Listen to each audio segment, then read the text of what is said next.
It's official. Ugly shoes are having a serious moment. But there's only one original ugly shoe, the Doc Marten boot.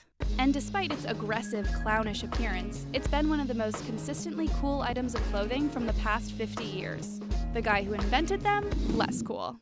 In 1945, German army doctor Klaus Martens was suffering from a skiing accident when he designed a shoe that would help his recovery. This shoe differed from traditional ones in that it replaced the leather sole with air cushioning.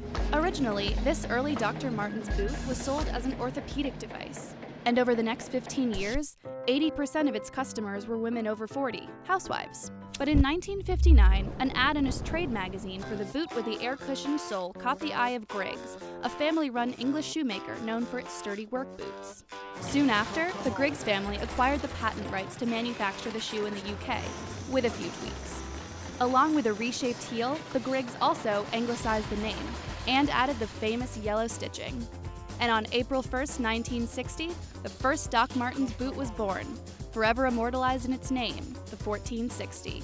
But they weren't cool right away.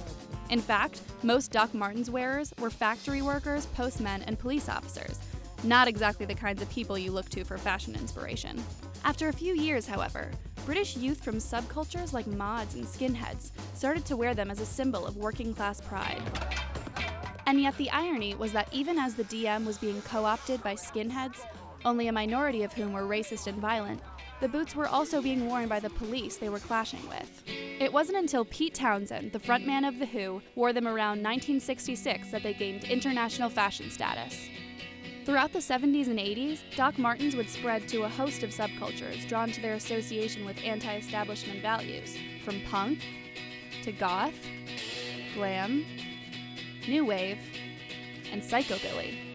And with the 90s came grunge, Britpop, third wave feminism, and rave culture, all of which embraced the Doc Marten.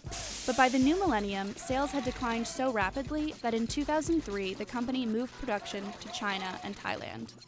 As an explanation for why, one New York Times critic put it, "The teen pop movement that followed Seattle grunge rock had no use for Docs. You would never see a Backstreet Boy in a 1460. So in 2004, Doc Martens introduced a new line of footwear to attract younger buyers. They were softer, easier to break in, and had a translucent heel. Those rebranding efforts seemed to have paid off. In 2012, Doc Marten had its best-selling season ever, and in 2013, it was sold to investment firm Permira for $485 million. Since then, they've become a mainstream wardrobe staple. They've starred in Nicki Minaj videos, more than one in fact, and Miley Cyrus wore only Doc Martens. Over the past year in particular, the Doc Martens' influence on fashion continues to grow. At this year's Met Gala, it seemed like everybody was wearing chunky Doc Marten-esque boots from the Louis Vuitton Fall 2016 collection.